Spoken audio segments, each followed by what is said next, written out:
Welcome back to Six Savage Life, everybody. Hope you all enjoyed the first episode. So today I'm going to be taking it back even further. Before we found drugs and learning how to play our instruments, all that kind of crazy shit, we would usually get our kicks by either destroying property, making prank calls, shoplifting, just general, I guess, delinquent, young people, annoying shit. This is when, I guess I'd always been a rock and roller. I was always listening to rock and roll. I bought my first chain wallet at 7 or 8. And even back in those days, I'd be listening to Korn and watching Beavis and Butthead on MTV. All that until probably when I was 11 or 12 is when I found punk rock. And I remember listening to Rancid for the first time and being like, wow, and it rendering a lot of my old music obsolete. So anyways, I'll get into it. I remember buying my first lighter. Before having any really proper use for it or anything. We would, just light random stuff on fire or whatever.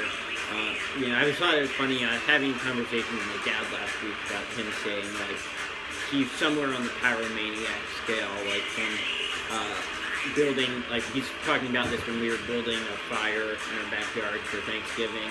And I just thought that was funny because, I was like, maybe that's where I get some of it from. I guess this was, probably around, 9 or 10 is when I discovered the concept of, getting my kicks. I think I found that through, because I remember thinking about this, distinctly, discovering this feeling of, running from trouble that you've just gotten into. And, I think that was first kind of, high sort of thrill for me, because you have the excitement of, it was like a new kind of emotion. You have the excitement of, running from, possible trouble, so there's some fear, there's adrenaline going, and, I think that, I did really, grow kind of attached to that feeling. So one thing we would do is we would roll around. I guess this is when at least some of us started driving. We would go around kicking over mailboxes. It was better a house that had a big yard, because then their mailbox was further from the house. We usually do this at night, so we were hoping people didn't hear us. We never really got in too much trouble for it. So there was also this town that I grew up in. For some reason, when we were really young, we always thought about fucking with this pond that was outside of a bookstore. One day, the local grocery store was handing out these little cups of jelly, and I just bought a pirate hat and an eye patch. I had this idea of jumping in the pond covered in jelly to wash it all off. That was a quick little thing. I don't think we didn't get in any trouble. I don't know if that many people even saw it. But then that day, my friend had his camera with him. We decided we'd get on the bus, each a stop or two away from each other, so that when we get on, we were all dressed like pirates. We'd be like, "Oh, Captain Knife Jack, I haven't seen you in forever." And we had this pirate reunion on the bus.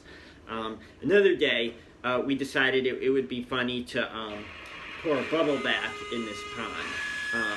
And we didn't really discuss how much we were going to pour in, but so we got there and we decided to just go all out. We start pouring this bottle of bubble bath in. My friend accidentally drops it into the fountain and pulls it out upside down and is like, "Whoops!" So we're pouring the whole bottle into it. We it took a while for it to take an effect, so we walked away. We didn't want to be there for the initial eruption. We came back 20 minutes later, and it was totally overflowing. There was a huge thing of bubble bath over the pond. It looked like a giant fucking cappuccino or something. And this bubble bath going all down the street, and it was like 6 or 7 cop cars all around it, and we were just sitting back cracking up. Then I guess just a small example of something we would do like with the lighters before we started smoking or anything is we would we learned about like using hairspray or whatever and the lighter to make like a flamethrower thing. And I thought it was just funny how annoyed people were by our antics. Like one time when we were making flamethrower like I guess glass in my friend's bedroom, his older sister came in like really annoyed with us and was just like, "You guys are fucking idiots," and took his cell phone and threw it out the window. I thought that was pretty funny. Yeah, we used to make a lot of prank calls to all sorts of places. That was something that was always a lot of fun. A lot of the really early experiences of like just hilarious stuff that would happen was with my friend I was talking about in the last episode that threw that watermelon at the cop. Like the things he would do to his parents were hilarious. It was a little on the mean side, but like they loved each other. I think like they probably knew he was just doing it to get some laughs from his friends. But so like he would like. For example, like this one time, he was like, look, my mom is a condom, and he like put like since she was wearing like a beanie hat, and he like went over and just started. He was like, look, I'm jerking off the huge penis, and he would just like hug his mom and go up and down like this. And then like he would do some really crazy stuff. Like one day he smashed a chandelier out in his room and just started like chewing on the glass that was on the floor. And this was one of the times that, like, took it a little too far, I think, because his parents came in, they're like, "Evan, like, calm down, like, you're starting to scare everybody." And, like, he's just, like, bleeding from the mouth. "Get the fuck out of my room."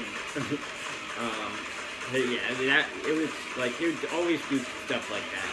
Like, I remember, like, one time trying to, like, force his dad to smoke a blunt, like, have him in a headlock. Because, yeah, like I said, he was a really good wrestler. He would get his dad like in a headlock and try and shove the blunt in his mouth. And like we would feel bad because like his parents were such nice people. But yeah, we were idiot kids. So yeah, and we'd like to shoplift a lot. And we did a lot of it without getting caught. I think there was only one time I got caught. And it was pretty obvious. Like I was really stoned this time. And I went into a 7-Eleven, and I saw they had one of those super packs of like gummy cheeseburgers, pizzas, soda, like all sorts of gummy food. And I like was pretty broke, and I was like, "Oh, I need that." So I like put it under my sweatshirt, but it was huge. So like my nipples looked like, or like it like were popping out like this. They're clearly a big like item under my sweatshirt, and the lady like caught sight of me, and so I saw that, so I put it back. But when I started walking out, she was like, I saw you steal that, like I saw you steal the candy. And I was like, I didn't take anything, like look. And she was like saying like, I'll call the police, blah blah blah, all this. And that was a pretty frightening moment. I think that slowed down a lot of that for a while. Yeah, that's all I can really think of off the top of my head. Yeah, I don't know if you guys have any like stories of like young destruction or whatever.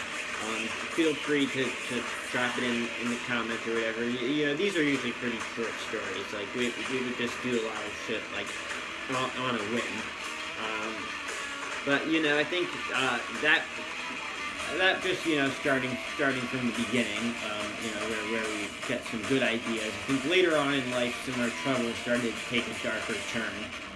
But that will come. That will be, that will come to fruition in the future, I'm sure. So I think that's all for today. Thanks for listening, guys, and I'll see you next week.